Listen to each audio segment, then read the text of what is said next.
संबंध। अपने कर्तव्य का निर्णय करने में अपने को असमर्थ पाकर अब 7वें श्लोक में अर्जुन व्याकुलता पूर्वक भगवान से प्रार्थना करते हैं।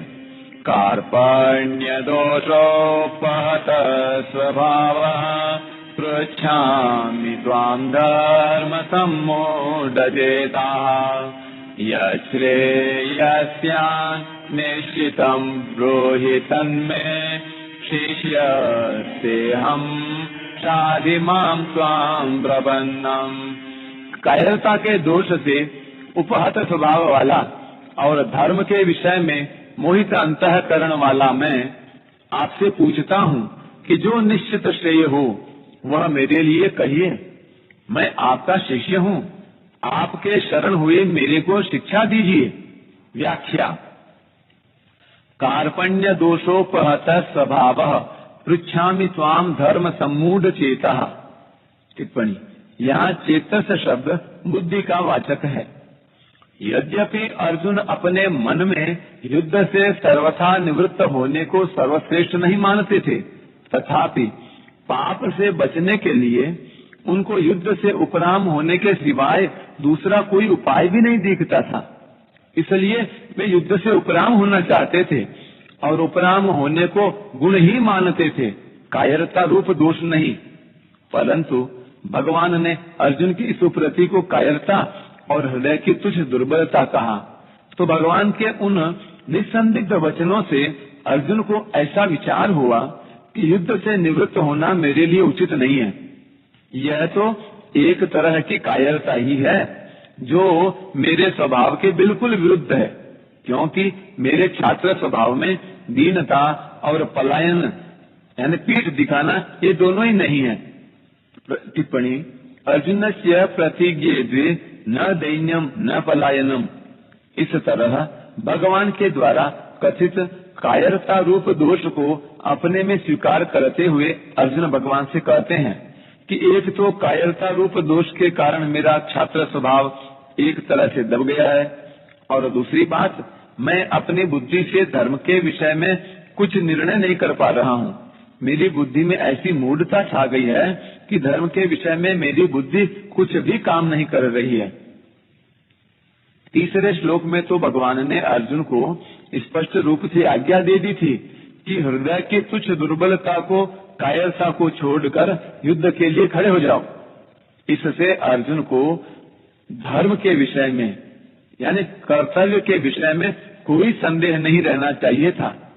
फिर भी संदेह रहने का कारण यह है कि एक तरफ तो युद्ध में कुटुंब का नाश करना, पूज्य जनों को मारना अधर्म यानी पाप दिखता है, और दूसरी तरफ युद्ध करना क्षत्रिय का धर्म दिखता है। इस प्रकार कुटुंबियों को देखते हुए युद्ध नहीं करना चाहिए और छात्र धर्म की दृष्टि से युद्ध करना चाहिए। इन दो बातों को लेकर अर्जुन धर्म संकट में पड़ गए। उनकी बुद्धि धर्म का निर्णय करने में कुंठित हो गई। ऐसा होने पर अभी इस समय मेरे लिए खास कर्तव्य क्या है, मेरा धर्म क्या है, इसका निर्णय कराने के लिए वे भगवान से पूछते हैं। यच्छ्रेयः स्यान् निश्चितं ब्रूहि तन्मे। इसी अध्याय के दूसरे श्लोक में भगवान ने कहा था कि तू जो कायरता के कारण युद्ध से निवृत्त हो रहा है, तेरा यह आचरण अनार्य जुष्ट है। अर्थात श्रेष्ठ पुरुष ऐसा आचरण नहीं करते, वे तो जिसमें अपना कल्याण हो वही आचरण करते हैं। यह बात सुनकर अर्जुन के मन में आया कि मुझे भी वही करना चाहिए जो श्रेष्ठ पुरुष किया करते हैं। इस प्रकार अर्जुन के मन में कल्याण की इच्छा जागृत हो गई और उसी को लेकर वे भगवान से अपने कल्याण की बात पूछते हैं कि जिससे मेरा निश्चित कल्याण हो जाए ऐसी बात मेरे से कहिए। अर्जुन के हृदय में हलचल विषाद होने से और अब यहाँ अपने कल्याण की बात पूछने से यह सिद्ध होता है कि मनुष्य जिस स्थिति में स्थित है उसी स्थिति में वह संतोष करता रहता है, तो उसके भीतर अपने असली उद्देश्य की जागृति नहीं होती।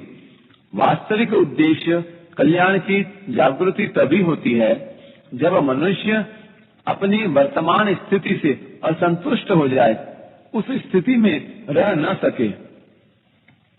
शिष्यस्ते हम, अपने कल्याण की बात पूछने पर अर्जुन के मन में यह भाव पैदा हुआ कि कल्याण की बात तो गुरु से पूछी जाती है, सारथी से नहीं पूछी जाती।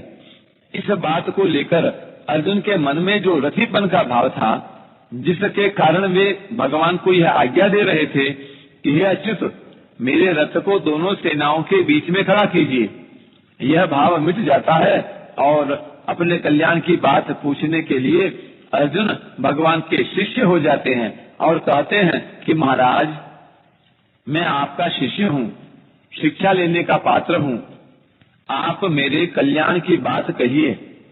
साधि माम स्वाम प्रपन्नम, गुरु तो उपदेश दे देंगे, जिस मार्ग का ज्ञान नहीं है उसका ज्ञान करा देंगे, पूरा प्रकाश दे देंगे, पूरी बात बता देंगे, पर मार्ग पर तो स्वयं शिष्य को ही चलना पड़ेगा, अपना कल्याण तो शिष्य को ही करना पड़ेगा। मैं तो ऐसा नहीं चाहता कि भगवान उपदेश दें और मैं उसका अनुष्ठान करूं, क्योंकि उससे मेरा काम नहीं चलेगा। अतः अपने कल्याण की जिम्मेवारी मैं अपने पर क्यों रखूं, गुरु पर ही क्यों न छोड़ दूं। जैसे केवल माँ के दूध पर ही निर्भर रहने वाला बालक बीमार हो जाए तो उसकी बीमारी दूर करने के लिए औषधि स्वयं माँ को खानी पड़ती है, बालक को नहीं। इसी तरह मैं भी सर्वथा गुरु के ही शरण हो जाऊं, गुरु पर ही निर्भर हो जाऊं, तो मेरे कल्याण का पूरा दायित्व गुरु पर ही आ जाएगा। स्वयं गुरु को ही मेरा कल्याण करना पड़ेगा। इस भाव से अर्जुन कहते हैं कि मैं आपके शरण हूँ, मेरे को शिक्षा दीजिए। यहाँ अर्जुन त्वाम प्रपन्नम पदों से भगवान के शरण होने की बात तो कहते हैं, पर वास्तव में सर्वथा शरण हुए नहीं है। अगर वे सर्वथा शरण हो जाते तो फिर उनके द्वारा शादी माम, मेरे को शिक्षा दीजिए, यह कहना नहीं बनता, क्योंकि सर्वथा शरण होने पर शिष्य का अपना कोई कर्तव्य रहता ही नहीं। दूसरी बात, आगे 9वें श्लोक में अर्जुन कहेंगे कि मैं युद्ध नहीं करूंगा, न योत्स्ये। अर्जुन की वह बात भी शरणागति के विरुद्ध पड़ती है, कारण कि शरणागत होने के बाद मैं युद्ध करूंगा या नहीं करूंगा, क्या करूंगा और क्या नहीं करूंगा, यह बात रहती ही नहीं। उसको यह पता ही नहीं रहता कि शरण्य क्या कराएंगे और क्या नहीं कराएंगे। उसका तो यही एक भाव रहता है कि अब शरण्य जो कराएंगे वही करूंगा। अर्जुन की इस कमी को दूर करने के लिए ही आगे चलकर भगवान को मामेकम शरणम व्रज, एक मेरी शरण में आ जा, ऐसा कहना पड़ा।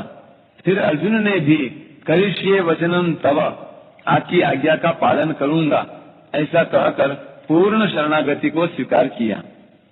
इस श्लोक में अर्जुन ने 4 बातें कही हैं। कार्पण्य दोषोपहत स्वभाव पृच्छामि त्वाम धर्म सम्मूढ़ चेतः। दूसरी, यश्रेयः स्यान् निश्चितम् ब्रूहि तन्मे। तीसरी, शिष्यस्तेहम्। और चौथी, शाधि मां त्वाम प्रपन्नम।